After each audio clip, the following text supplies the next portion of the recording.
This is Colonia Polanco, a beautiful neighborhood filled with these delicious restaurants and hip shops.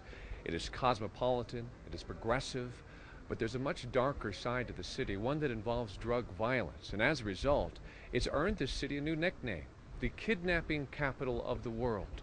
And as a result, the citizens of Mexico City not only are dealing with the violence, but also dealing with a downturn in tourism.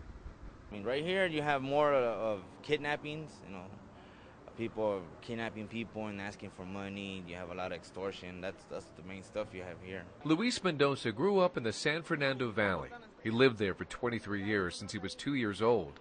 But because he was born in Mexico, he was deported recently and says life here in Mexico City is very different than life in L.A. I mean, if you have money, obviously you have to be real careful. Obviously you see around here, everybody has tinted windows, bulletproof and everything, so, obviously they fear for their life, We drove bicycles in the streets.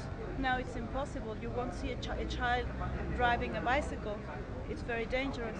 Beatriz Canale and Richard, her husband of 42 years, were both born and grew up in Mexico City.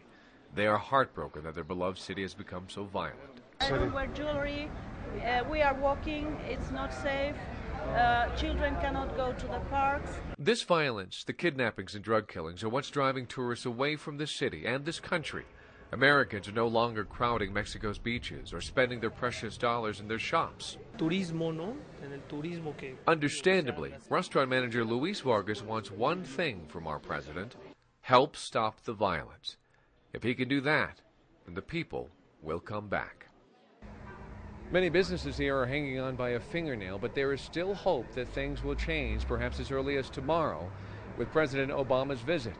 Realistic or not, for many, hope is all they've got. Reporting from Mexico City, David Ono, ABC 7 Eyewitness News.